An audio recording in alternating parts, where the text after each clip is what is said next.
When you reach your 70s, things begin to shift in ways that might not be obvious at first. You might look in the mirror and feel like you're holding up pretty well. Maybe you still feel sharp, maybe you've stayed pretty active. But underneath it all, deep inside your body, things are starting to work a little differently. This isn't something we like to talk about. No one wants to feel like they're slowing down or being told they can't do the things they used to do. But the truth is, once you hit your 70s, your body's ability to bounce back starts to change. That little soreness in your back, it lingers a little longer. That stiffness in your knees, it takes a bit more stretching to shake off. And worst of all, some of the habits you've had for years, maybe even decades, start to work against you instead of helping you. There's one habit in particular that your body used to tolerate when you were in your 40s and 50s and even a bit in your 60s. But once you reach your 70s, that same habit can start dragging your health down faster than you expect. And no, we're not talking about smoking, drinking, or eating a bit too much dessert, though those are worth talking about too. The habit we're talking about is something most people don't even think of as dangerous. Many believe it's a normal part of aging, something they've earned after a life of hard work. We're talking about not moving, sitting, resting, take it easy. And while there's nothing wrong with giving your body a break, once you stop moving regularly in your 70s, your body stops forgiving that choice. Let's break this down. Back in your 40s and 50s, taking a day or two to rest after a long week of work or activity wasn't just normal, it was healthy. Your body had the resilience to bounce back quickly. You could sit around on a Saturday, lounge on the couch for a few hours, maybe skip a workout or two, and still wake up Monday feeling just fine. Even in your 60s, while the changes had started, your body still had some flexibility. Maybe you needed more stretching or took a little longer to recover from a walk. But you could still take it easy now and then without any major setbacks. But once you reach your 70s, the story changes. Now, those same days of rest begin to cost you. Muscles start weakening faster, your joints begin to stiffen more easily, your balance isn't quite what it used to be, and your heart doesn't pump quite as powerfully as it did 10 years ago. The result? Every hour you spend sitting too long adds up, and your body struggles to keep up with the wear and tear. The most dangerous part? You often don't feel these changes immediately. They sneak up on you. You might not realize your legs are weaker until you're climbing a flight of stairs and suddenly need to stop and catch your breath. You might not notice your balance is fading until you stumble while getting out of bed or feel shaky when standing up from a low chair. And by the time you notice, the damage has already started. That's why this habit, staying still for too long, isn't just a small problem. It's one of the biggest health threats for people in their 70s and beyond. Let's go a bit deeper for a moment. Not just what you feel on the outside, but what's happening inside your body when you stop moving regularly in your 70s. Because trust me, this habit doesn't just cause stiffness or slower walking. It quietly affects nearly every system in your body, sometimes without you realizing it until years later. First, let's talk about circulation. When you're younger, your blood vessels are more elastic, and your heart pumps blood with strong, steady beats. Even after hours of sitting, your blood still moves fairly well, but in your 70s, those vessels start to stiffen. The heart works harder to do the same job if you're sitting for long stretches, watching TV, reading, browsing the internet. That circulation slows down, your blood flow weakens. That means oxygen isn't reaching your brain and muscles the way it used to. And what does that lead to? Fatigue, brain fog, swelling in your legs, cold feet and hands. You feel off, but can't quite put your finger on why. That's your circulation waving a red flag, begging you to move. Now your bones, they're also watching what you do, or rather, what you don't. As you age, your bones naturally lose density, but movement, especially light resistance exercises, or even walking, sends signals to your bones that say, hey, stay strong, we're still in action. Without that signal, your bones start to weaken faster. That's how people in their 70s and 80s end up with conditions like osteoporosis or unexpected fractures just from a simple fall. And we can't forget your digestive system. It may sound surprising, but your gut health is deeply tied to how active you are. The more you move, the more regular your digestion is, your metabolism stays steady. But if you sit too long or don't get your body moving each day, digestion slows down. You might feel bloated, constipated, or uncomfortable after meals. Issues you never used to have. Over time, that sluggish gut function can lead to weight gain, blood sugar problems, and even affect your immune system. Speaking of which, your immune system needs motion too. Movement stimulates the lymphatic system, which helps your body flush out toxins and fight infection. But without movement, that process stalls. That's why many people in their 70s and beyond find themselves getting sick more often or taking longer to recover from simple colds. So, what's going on when you stop moving in your 70s? Your body begins to slow down in ways you can't see. Your systems, all the ones that kept you going strong through your 40s, 50s, and 60s, start tapping the brakes. Not because they want to, but because inactivity tells them it's okay to do so. And the truth is, it's not okay. Now, here's the encouraging part. It's never too late to tell your body we're still in the game. Even if you haven't been active for a while, even if you've been sedentary for months or years, you can reverse more than you think. Let's talk about how next, okay? So now, you know what happens to the body when movement stops. The heart slows, the muscles shrink, the bones weaken, and the brain fog rolls in. But here's the thing most people don't realize. Even in your 70s, even in your 80s, and yes, even in your 90s, it is possible to reverse a lot of this damage. You just have to take the first step, and then the second, and then keep going. Let's start with something simple, walking. People think walking is just basic, like it's too easy to count as real exercise. But walking is one of the most powerful tools you've got. It boosts circulation, strengthens your legs, clears your mind, and improves digestion, all without needing any equipment. No gym, no fancy gear, just your feet and a place to go. Start small. If it's been a while, walk to the end of the street and back. That's it.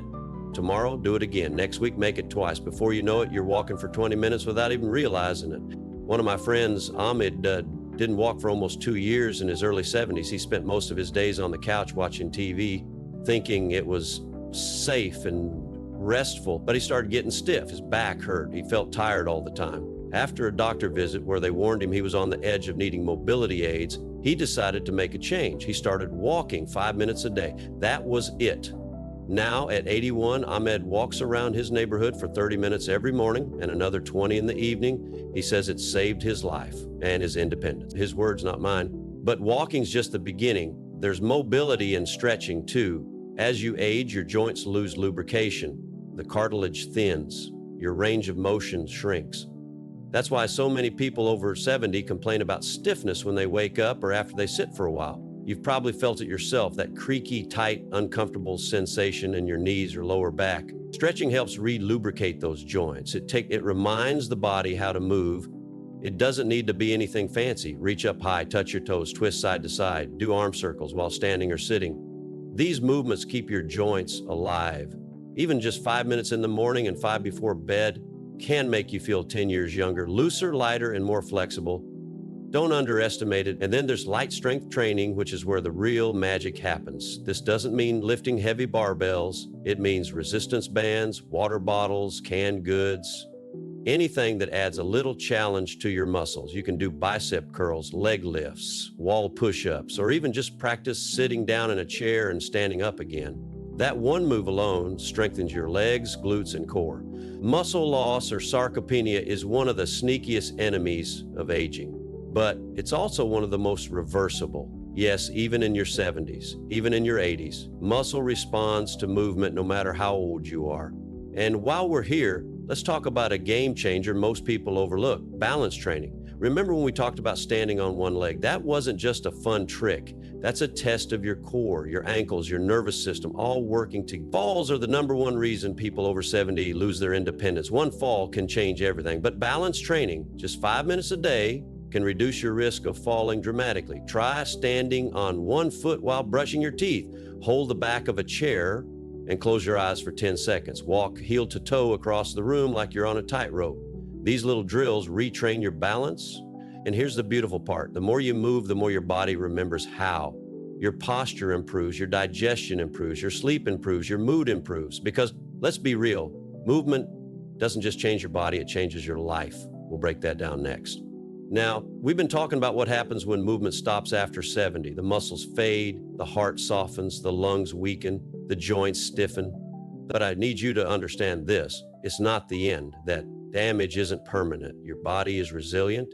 It just needs a reason to fight for you again. The beautiful part is that it doesn't take a gym. It doesn't take running laps or lifting weights like a bodybuilder. All it takes is movement, intentional, consistent movement, because here's what nobody tells you after 70. Sitting down too long is more dangerous than walking slowly. And inactivity isn't just a rest day anymore. It's a silent decline. Let's talk about walking again. I want you to picture yourself getting out of bed in the morning. You stretch, you get up, and instead of going straight to the kitchen or sitting down in the living room, you lace up your shoes, not for a race, not for a workout, but for a renewal. That first step out the door, that's your body waking up. That's your lungs pulling in fresh air. That's your heart realizing, hey, I'm still needed. You walk 5 minutes to the corner and back. That's not small, it's sacred, because those steps are sending messages all over your body. To your muscles, hold on, don't let go just yet. To your bones, we still need you strong. To your brain, stay sharp, we've got places to go. Let me tell you about Miss Lillian. She's 88 now. At 74, her doctor told her to prepare for life in a wheelchair. Arthritis, degenerative knee joints, weak hip flexors. They told her she'd probably need a walker permanently. You know what she did? She started walking down the hallway, just 5 steps, back and forth, 10 times, then 20, then out to the front porch, then to the mailbox, then around the block. Now, at 88, she walks to church every Sunday on foot. She grocery shops with no assistance. No cane, no walker. Her joints didn't magically heal, her discipline did. And that's not rare. That kind of recovery isn't fantasy, it's just motion. But movement is more than walking. Let's expand. You've got range of motion exercises. These are crucial. After 70, after 80, even after 90, they keep the joints lubricated and remind the tendons and ligaments how to stretch without snapping. Simple neck rolls, shoulder rolls, ankle circles, hip swings. These don't burn calories, but they preserve freedom. Because make no mistake, losing your flexibility, that's the first step to losing your independence. There's something deeply empowering about reaching for something on a high shelf without pain, or tying your shoes without struggling, or getting out of a car without needing help. Those are the invisible wins that daily movement delivers. Now, let's talk about strength, the part most people are scared of. They hear the word strength training and imagine heavy weights, big gyms, and sore muscles. But that's not what I'm talking about. I'm talking about functional strength. The kind that helps you lift a bag of groceries without strain, get off the toilet without assistance, pick up your grandkid, close a stubborn jar lid. This strength doesn't come from machines. It comes from chairs, from walls, from cans, from resistance bands. You can sit in a chair, stand up slowly and sit again. That's a squat. You can push yourself gently off the wall. That's a push-up. You can raise your heels while standing. That's a calf raise. And every single one of those movements adds armor to your aging body. Don't wait until you need a walker to start training for independence. Build the strength now so you never need one. Because here's what they won't say in the doctor's office. Once you lose your independence, the climb back is steep. It's not impossible, but it's much harder. So the goal, don't lose it in the first place. Stay ahead of the curve, beat the odds. And I haven't even touched on balance training, which we'll go deep into in the next part, but just know this. Every step you take, every stretch you do, every muscle you engage, it's not just helping your body. It's preserving your dignity, your peace of mind, and your ability to say, I can still do this on my own. Before I wrap this part, I want to say one more thing. There's no shame in starting slow.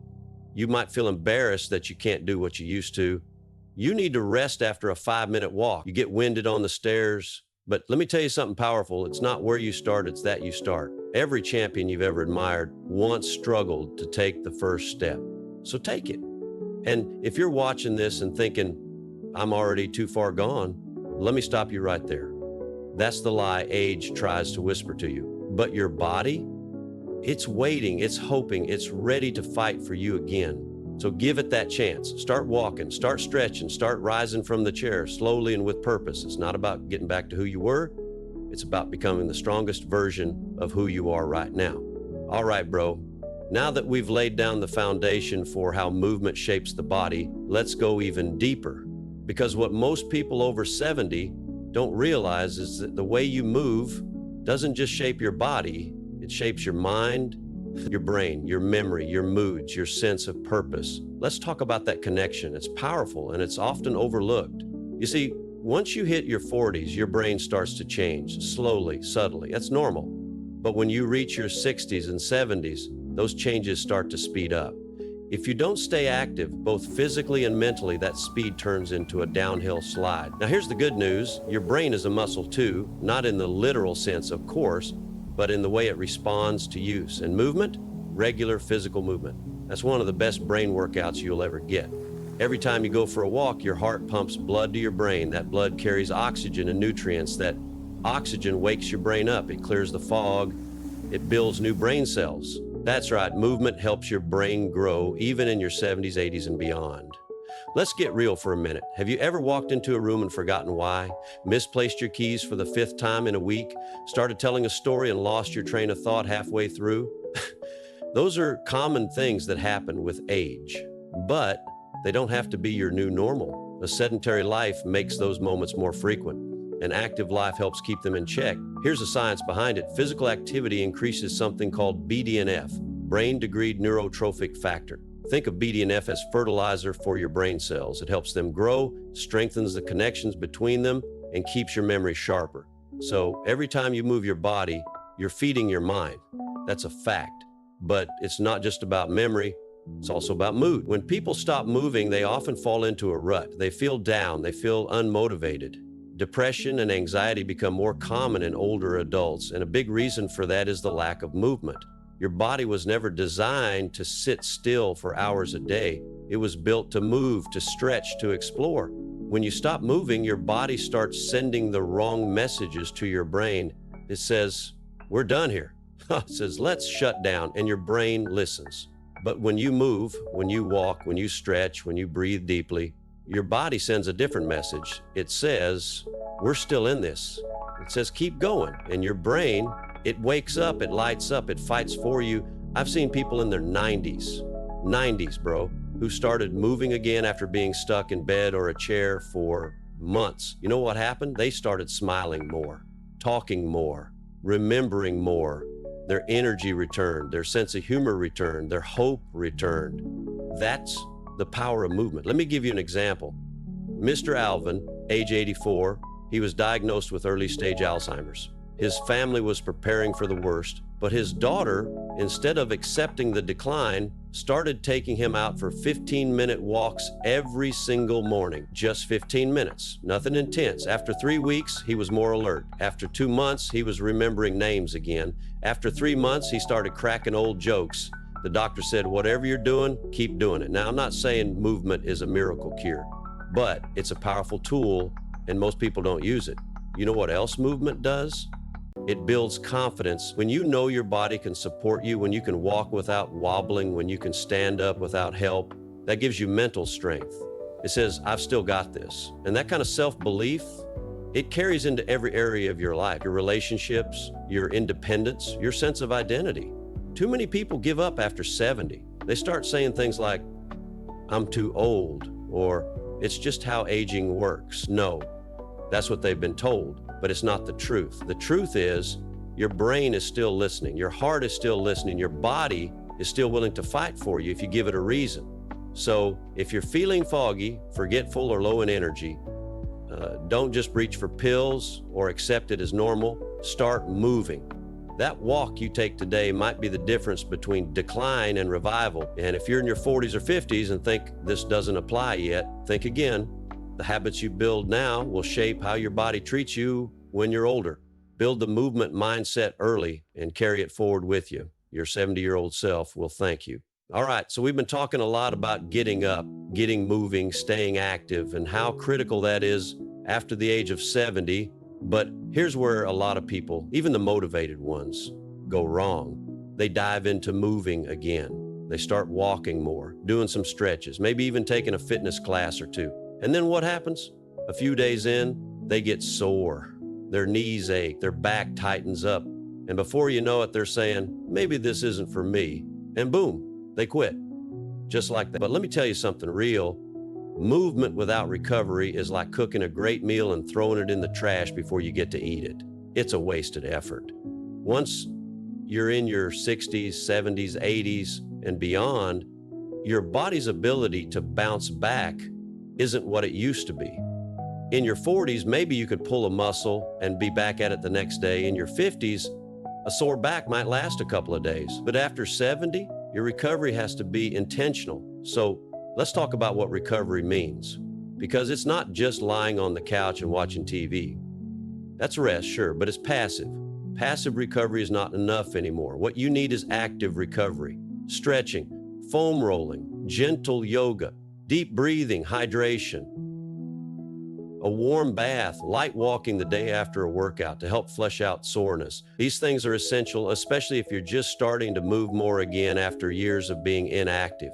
Do you want your muscles to grow? Do you want your energy to rise? Do you want your joints to loosen up? Then you've got to support the repair process. Let's go deeper. When you move your body, when you challenge your muscle fibers, that's not a bad thing. That's how muscles get stronger. But to rebuild, your body needs proper nutrition, rest, and circulation. Most people over 70 are not getting enough protein. Protein is the building block your muscles need to repair. If you're walking more, lifting light weights, or even just doing more chores around the house, your protein needs go up. If your diet hasn't changed in years, that's a red flag. It's time to tweak it.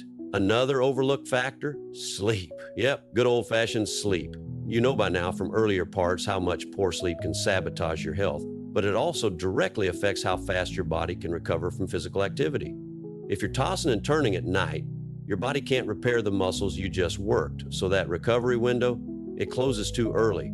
This is why so many people over 70 say things like, "I just don't recover like I used to." And yes, that's partly natural aging, but more often than not, it's also a sign they're not giving their body the tools it needs to recover. Hydration is another one. We lose our thirst response as we age. That means you could be slightly dehydrated and not even feel thirsty, but your muscles, your joints, your brain, they feel it. A lack of hydration slows recovery, stiffens joints, and makes you feel tired and foggy. So drink that water. Don't underestimate it. Now, let's bring it back to the mental side for a moment. Recovery also means mental space. When you challenge yourself physically, your brain needs time to process it too. You might feel a little slower the next day, not because you're aging badly, but because your brain is adapting. This is where things like mindfulness, journaling, and even simply sitting outside in the fresh air can do wonders. Here's the thing, if you're over 70 and getting back into an active lifestyle, recovery is the bridge between staying consistent and giving up. If you ignore it, you'll get discouraged. But if you embrace it, you'll build resilience. You'll start noticing, hey, I feel a little better today than yesterday. And those small wins, they stack up. Before long, you'll be doing things you thought were long behind you. Let me tell you about Mrs. Loretta, 81 years old. She had knee surgery and was terrified to move again. Her doctor told her to walk daily, but the first few days were rough. She was sore, stiff, and frustrated. But instead of quitting, she added in 10 minutes of stretching, drank more water, and got a massage once a week. 3 months later, she was walking her dog around the block again with zero pain. Not a miracle, just proper recovery. So if you've been struggling to stay consistent, don't just look at your workouts. Look at your recoveries. They matter just as much, maybe even more. All right, now let's get into something that isn't talked about nearly enough, the emotional side of aging and how movement plays a huge role in how we see ourselves after we've crossed into our 70s, 80s, or even 90s. But let's be real for a moment. Aging is not just a physical journey, it's a psychological one too. For many of us, as we reach our later years, we start to notice that people treat us differently. Sometimes it's subtle, less eye contact, less inclusion in conversations, or people speaking slower around us. Other times, it's more obvious, being left out of decisions, assumptions that we're fragile or incapable. Whether we talk about it or not, those experiences affect how we see ourselves. But here's something powerful to remember. Movement helps us reclaim our identity. Think about it. When you were younger, in your 40s, 50s, or 60s, you probably defined yourself by what you could do. Maybe you were the one who carried all the groceries in one trip. Maybe you were the one who danced at every wedding. Or maybe you were the one who fixed everything around the house, never needing to ask for help. Then time passed. The body changed. The knees started aching. The back stiffened, and slowly, little by little, those things you used to do started slipping away. And with them, a piece of your identity. That loss, it hurts. But here's the truth. You are not your limitations. You are your effort. You are your attitude. And the moment you start moving again, even just a little, you start taking that identity back. Let's say you haven't gone for a walk in months. You've been mostly inside, maybe dealing with some pain or stiffness. The idea of walking around the block feels like a mountain. But one day, you'll lace up your shoes. You tell yourself you'll just go to the end of the driveway and back. That's it. You do it. And something shifts. It's not just that your legs moved, it's that you moved. You chose to act. You chose to show up for yourself. And that feeling, that tiny spark, that's the beginning of reclaiming your identity. You are not just someone old who sits in a chair. You are someone who moves forward, literally and emotionally. Now, let's be clear. Movement won't magically erase the challenges that come with aging. You might still have arthritis. You might still feel sore sometimes. But the confidence you build by moving through it, that's priceless. Studies show that older adults who engage in regular physical activity report higher self-esteem, lower rates of depression, and a stronger sense of purpose. Why? Because they feel in control again. And let's not forget the social benefits. Once you start moving more, you open the door to reconnecting with others. You might join a walking group. You might take a chair yoga class at your local community center. You might even inspire someone in your life, your grandkids, your neighbor, your partner, to get moving too. And that's powerful, because now you're not just moving for yourself, you're moving for the people who look up to you. You're showing them that strength doesn't disappear with age, it transforms. Let me share a quick story with you. A man named Harold, 86 years old, decided to join a local seniors Tai Chi class. At first, he felt ridiculous. He was stiff and out of rhythm and thought everyone was staring at him. But by the third week, something changed. His balance improved, his back didn't hurt as much, and most importantly, he started smiling again. He told me, "It's like I remembered who I am.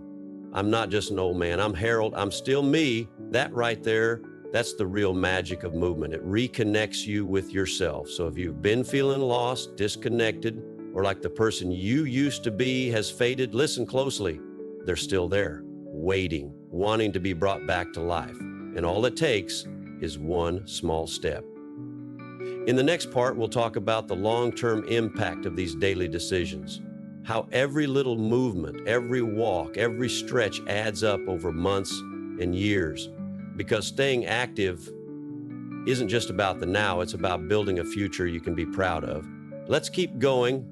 You're doing amazing. Here's something most people don't realize, especially once they've entered their 70s, 80s, or even their 90s. Big results don't come from big moves. They come from small ones done consistently. You might think, well, I'm not doing hour-long workouts or climbing mountains. What difference does it make if I just walk down the hall or stretch my legs a bit? But here's the truth, and it's something I wish more people understood before they gave up. Small habits done daily will change your life more than any burst of motivation ever will. Think about brushing your teeth. You don't do it once for 2 hours and expect your teeth to stay clean forever, right? You do it twice a day, every day, because the results come from consistency, not intensity. The movement is the same. You don't have to go run a marathon. You don't have to lift heavy weights. You just need to move your body regularly.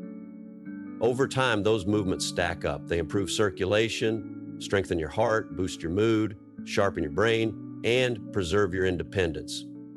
Let me paint a picture. Let's say you start today with a simple routine. You wake up and stretch for 5 minutes. You take a 10-minute walk before lunch. You spend a few minutes doing some light strength exercises with canned goods or water bottles in the evening. That's less than 30 minutes of effort across the whole day. Now, let's multiply that. In 1 week, that's 3.5 hours of movement. In a month, that's over 14 hours. In a year, more than 170 hours of keeping your body alive and thriving, just from little chunks of time each day. That's how strong habits are built. That's how mobility is protected. That's how you keep walking up the stairs instead of being carried. That's how you keep reaching the top shelf instead of asking someone else to do it for you. That's how you stay you, capable, confident, and independent. And you know what else starts compounding? Your mindset. Once you see yourself moving more, even just a little, you start to believe in yourself more. You prove to your mind that it's not too late, that the story isn't over, that you can still improve. Even in your 70s, even in your 80s, even beyond 90, you become the kind of person who doesn't give up. You start choosing stairs instead of elevators, walks instead of naps, engagement instead of isolation. And guess what? That energy spreads. Your kids, your grandkids, your neighbors, they notice, they get inspired. They say, wow, if he can do it at 80, what excuse do I have at 50? You become a symbol, a reminder that age doesn't define strength, choices do.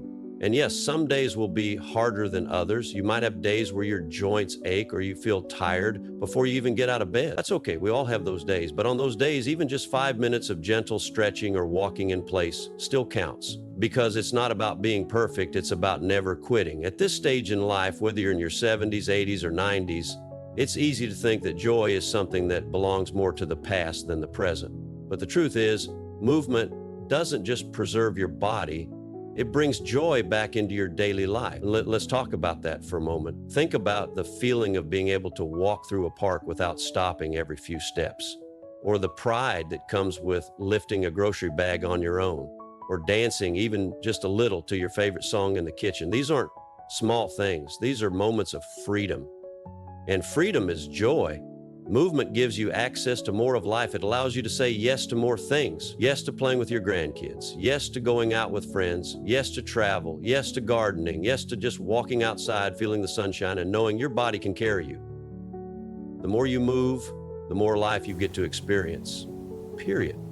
Now, let's go a little deeper. Have you ever noticed how connected your mood is to your movement? When you sit too long, days, weeks, months, you start to feel more down, more anxious, more disconnected from the world. That's not a coincidence. Studies have shown that physical activity increases your brain's production of dopamine and serotonin, chemicals that make you feel good. You don't need medication to feel better, you need motion. This isn't just about health, it's about how you feel inside. It's about joy, it's about waking up excited for the day ahead instead of dreading it. Movement is medicine. Not just for your muscles, but for your mind, your mood, and your motivation. And here's another powerful piece: legacy. If you're a parent, a grandparent, an elder in your family or community, people are watching you, not in a pressuring way, but in a learning way. They look to you as a guide. What you do with your life now sends a message. You can be the story of strength. You can be the example that says, even at 83, I move every day. I take care of myself. I live fully. That's something your family will carry with them forever. Doesn't matter how old you are today. It matters that you start showing up for yourself and for the people who will one day say, if they could do it, I can too. Because you're not just adding years to your life with movement, you're adding life to your years. And let's not forget the most beautiful part. When you take care of your body, it rewards you with more time to love, more time to laugh, more time to make memories. You become the grandparent who's still out there playing, still going on walks, still being present, not stuck on the sidelines, but out in the world. You're not just avoiding illness, you're embracing life. So here we are, friend. We've talked about what happens to the body after 70 and how a lack of movement becomes a habit your body can no longer forgive. We've explored the impact on your heart, lungs, muscles, joints, memory, mood, and even your legacy. And now it's time to bring it all together with one simple truth. You have the power to change your future, starting right now. No rule says life has to slow down once you reach your 70s, 80s, or even 90s. Sure, your body changes, it gets a little stiffer. It might not bounce back the way it once did, but it still responds, it still listens, it still heals. All it needs is you. That's right. You show up every day with intention, not perfect, not pressure, just commitment. Commitment to stand up and stretch, to walk to the corner and back, to dance a little when no one's watching, breathe deeply and remind your lungs what they're made for, to lift, move, bend, stretch, not just because you have to, but because you want to, feel alive because you deserve to. You see, the big mistake many people make after 70 is thinking it's too late to make changes. They think the damage is done, the window is closed, or that the best years are behind them. But the truth is, every day you wake up is a brand new chance to live well, to choose differently, to take care of yourself. And maybe you've been sedentary for years. Maybe you've told yourself, I'm just not the active type. That's okay, because change doesn't begin with who you were. It begins with who you want to be today. So if you've been sitting too long, it's time to rise. Literally, get up right now if you can and stretch those arms. Take a breath, take a step. This is how it starts. The moment you stop accepting decline and start choosing strength, even if it's just 5 minutes a day, even if it's just around the room, even if it's just standing instead of sitting, it counts. It adds up. This is your reminder that your body is still with you, still capable, still on your side. It's not punishing you, it's waiting for you. Now, before we go, I want to ask you something important. If you found any part of this message valuable, inspiring, or simply a helpful nudge, please take a second to like this video and subscribe to the channel. It helps this content reach more people who truly need it, people just like you who are looking for guidance, support, and motivation to live their best lives. And more importantly, it keeps you connected to the kind of information that helps you stay strong, stay active, and stay healthy year after year. We're not just building knowledge here, we're building a community of people who believe that aging doesn't mean slowing down, it means rising. So if you're with us, hit that subscribe button and let's keep moving forward together. Thank you for spending your time here. Thank you for caring about your health. And thank you for showing up for yourself, because your best days are not behind you, they're right in front of you. See you in the next one.